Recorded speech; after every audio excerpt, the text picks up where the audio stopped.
What you're going to learn in this video is the one myth that you keep telling yourself that is holding you back from focusing on the things that are most important for your development. Hi, my name is George. Welcome. And today's video is going to be focused on how you can reframe your attitude towards your self-development, firstly, and then secondly, a reflection exercise that can be completed on a weekly basis that will bring you one step closer to better understanding yourself and how you're able to make the choices that you need to make to work towards your goals. So firstly, what is that one myth that we tell ourselves that is holding us back from focusing on the right activities and the right behaviors that are best aligned with our interests and best aligned with where we want to go as an individual? And that one myth relates to the organization you work for and your leader. Now, regardless of whether you work for an organization where you feel completely engaged or an organization that is not getting the best out of you, and likewise working for a leader who inspires you, or a leader that is maybe sucking the energy out of you every day you rock up to work, this myth is the one thing that's holding you back from developing faster and developing in a way that's more meaningful for you and relevant to you. And that myth is that your organization and or leader is responsible for your self-development. It's a myth. And let me explain why. Your own self-development and your approach to your own self-development needs to be medium and long term. And sometimes you're working in an organization that is fit for purpose for what you want to get out of your own development. But there could be plans that go beyond your current employer and working with your current leader. That's what a medium and long-term vision does.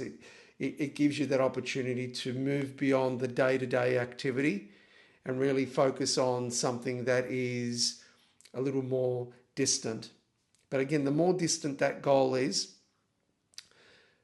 the more it needs to be visible to you so you can be clear about the kind of behavior that you need to display that you work towards that goal.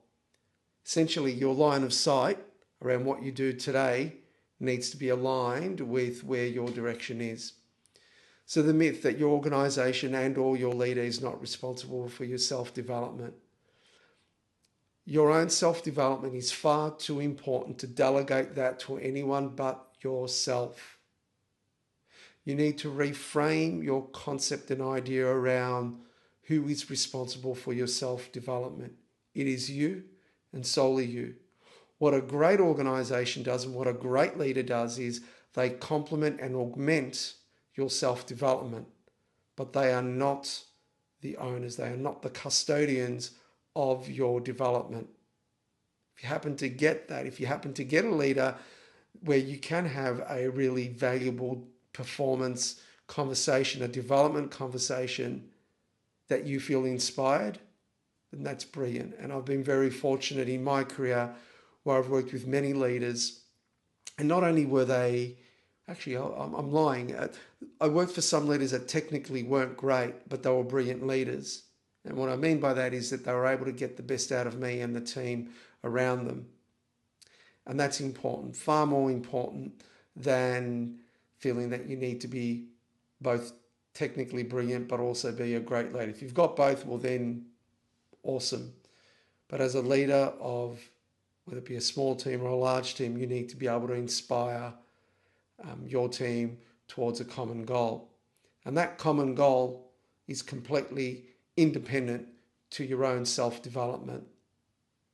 So being able to reframe your own self-development and thinking about, well, if I'm responsible for my own self-development, well, then what does that mean? What does that mean in terms of tangible behavior?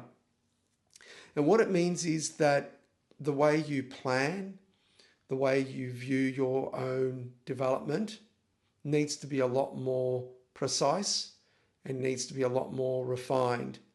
So it captures not only the kinds of skills and capabilities that you need to acquire here and now for your current role, but you've also, like I said earlier, that you've got your goal and a longer term goal as well.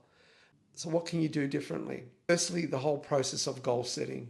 And we know that this time of year, here we are, the beginning of 2025, we tend to have this kind of energy and clarity in our mind around the things that we want to achieve, both in the work that we do, but also in the way that we develop. And that's great. The challenge is, how do you sustain that level of both clarity and energy across the months and across the entire year? So we'll talk about that. And then secondly, what is an exercise that you could focus on, that you could bring the best out of yourself and some of the key learnings that you're exploring and learning through the course of your day and your week? So let's focus on the process of goal setting as it relates to your own self-development. And this is not about how to structure your goal, but more about the discovery process one needs to go through to identify the goal. And there's two core elements to this. The first element is around the process of self-discovery. This is the majority of the work that you need to put in. It's the rituals and habits that you introduce day to day that ensures that you're able to develop and grow. What you listen to, what you watch, and the kind of content that you consume. And there is no exact science. If you're finding that if you find something that aligns with personal interests, then deep dive into that. Equally, part of that discovery process is also being able to go out there and try and find a podcast or a YouTube video that is aligned with your personal interests and to see how it might shape your thinking. The trick around this is consistency. You've got to put in the work, and it's the kind of work that no one else sees, but that's the most important kind of work. The second part to that is the individuals that you'll be leaning on to help you achieve your goals. I'm fortunate enough where I've got a handful of individuals that I know that I can lean on for different things to get an objective and accurate assessment of what I need to do moving forward, or just to get a point of view, an idea, a thought. And you don't want individuals that are going to be sugarcoating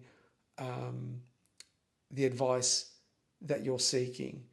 These individuals need to give you radical truth and transparency around what they're observing, because it's the only way you're going to learn, and it doesn't work any other way.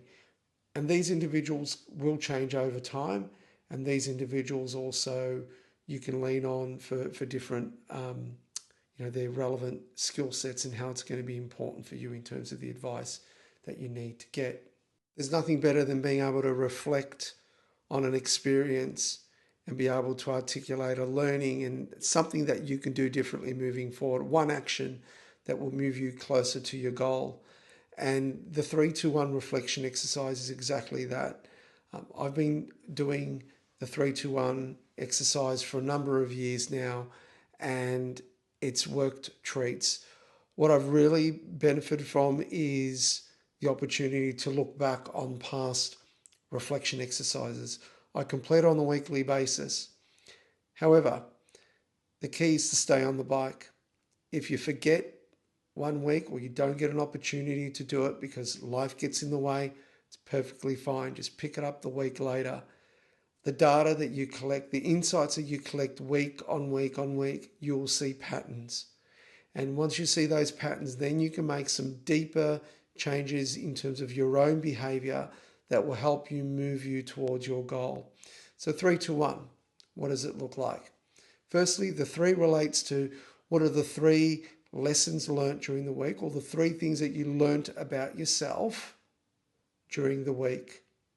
Be specific. Be honest with yourself. And it doesn't necessarily need to be all in the positive. It could be something that you realize about yourself that probably needs some improvement. So that's the 3. That's looking in the rearview mirror and looking at what's happened. The 2 relates to what are the 2 things that you're going to focus on in the next week. And the 2 things might be a book you might read, a meeting that you might want to schedule, just something that helps you progress down that self-development path. 2 things, and you've got to be really specific with what they are. And it could be something that might take just 5 minutes, or it might be something a little more involved. That means start reading a book, or you might need to connect with someone in your organization, or someone that you admire on LinkedIn and you've seen their content and you think that's pretty cool. I'd love to reach out to them and ask them some questions. That is development, but it takes you. You need to be really brave in the way that you do that as well, rather than sort of convincing yourself that you don't need to reach out to that individual or focus on something that's going to be important for you. And the 1 relates to what is the 1 thing that you can do right now in that moment. And it could be a meeting, it could be an email that you send, it could be something that you do in that moment that starts the ball rolling around the 2 things that you want to focus on. The 1 is probably the more important part of this 3-2-1 reflection, because what it does is it focuses on action right now, being able to take action now and being able to impact yourself now. And I found that whole I'll get to it tomorrow is short-circuited, because what you're doing is you're actually taking control of the moment and being able to initiate something that's going to help you in the next week. Hope you've enjoyed the video. Please comment if there's anything that's really hit the mark for you. I'd love to find out. Any content that you want me to further explore, please let me know. Reach out. Subscribe if you are enjoying these videos, and we look forward to seeing you again. Take care and stay the course.